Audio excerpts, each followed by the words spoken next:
他就是奥特曼史上第一只最强怪兽——宇宙皮皮虾杰顿，就是他硬生生把第一位奥特曼初代奥特曼给打死了。这一幕一度成为小伙伴们的童年阴影。今天我们所讲的是初代奥特曼一雪前耻的故事。话说初代被杰顿杀死后，特战队愤怒的用新型武器将杰顿击了个粉碎。回到基地的特战队员开始吐槽起初代，说他老了不中用了，说没就没了。多么无情的话语，他们居然没有一点悲伤的意思。这话被初代的人间体早田听到后很是不爽，但他也无力反驳。这是秋子出面为初代说话，他说初代为人类消灭那么多怪兽，这次是因为带伤作战才导致失败。但是另外的队员都在反驳秋子，哎呦，那不是重点，以后打击怪兽的任务就交给我们吧。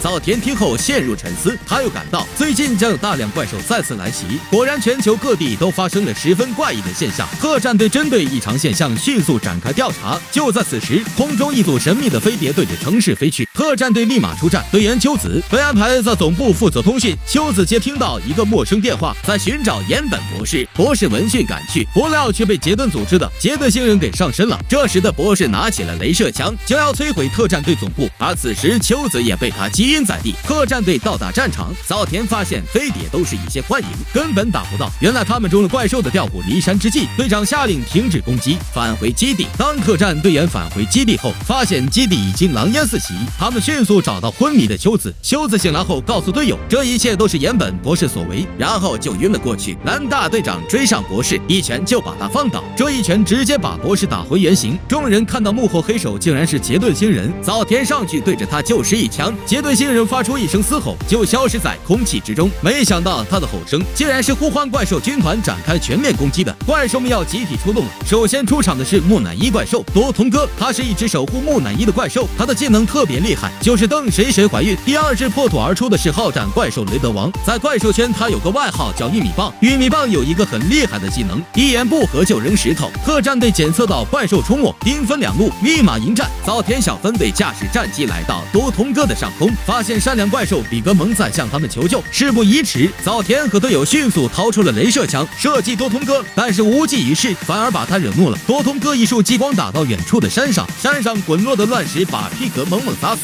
看着皮格蒙死不瞑目的样子，早田愤怒了，他拿出初代变身胶囊，对着还在睡梦中的初代说：“兄弟，别睡了，来活了！”听到早田的呼唤，初代腾空而起，他骑到多通哥的背上就想削他，不料却被这匹野马给摔了下来。初代又想上去制服多通哥，在那僵持了许久，又被甩了出去。最后初代只好使用斯派修姆光线攻击多通哥。看到多通哥毫发无损的样子，初代的脸都被吓绿了。还好多通哥挣扎了几下就不接了。这时队长小队已经到达雷德王的战场，三人联合镭射枪的能量对着雷德王的大脑门就打去。雷德王挣扎几下就完蛋了，这效率没得说，比初代强多了。但万万没有想到，这两只怪兽只是开始。此时城市各地又出现大量怪兽，初代见状使出最新技能分身术向怪兽们飞去。这只怪兽就厉害了，全身长毛像个野人，它就是传说怪兽乌拉，它是为保护你而小雪幻化而成。其实它并不坏，但是大白天出来吓唬人就是它的不对了。乌拉把初代按在地上一阵摩擦后，乌拉遭到初代的反杀。这只怪兽是光肉怪兽奇拉，它的尾巴反弹了初代的8分光轮，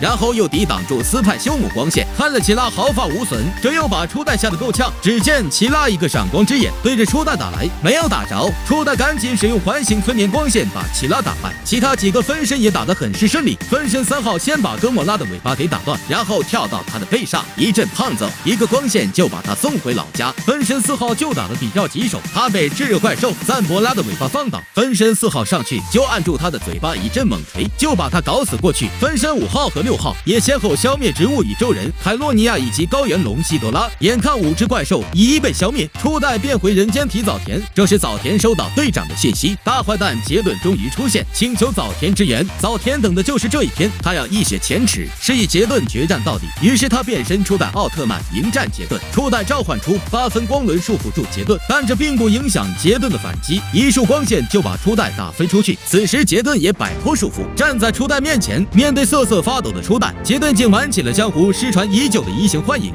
他移动到初代的背后，就把他扑倒在地上。此刻初代的计时器已经开始闪烁，由于能量即将耗尽，被按在地上摩擦的初代毫无办法。这时科学家一叔队员拿出一颗活力大胶囊，想给初代补充能量。一叔举起活力大胶囊，对着初代计时器打去，被活力大胶囊命中的初代瞬间充满能量。就在杰顿懵逼之时，初代使出斯派修姆光线射中他，瞬间杰顿就变成了渣渣。就这样，初代在特战队的帮助下，终于勉强完成复仇。要我说，昭和时代的特战队实力的确很强，初代的胜利确实有点胜之不武了。要是没有他们的帮助，恐怕初代又要悲催了。小伙伴们怎么看呢？欢迎评论区讨论，关注我，我是小影，电影新解说，经典不错过。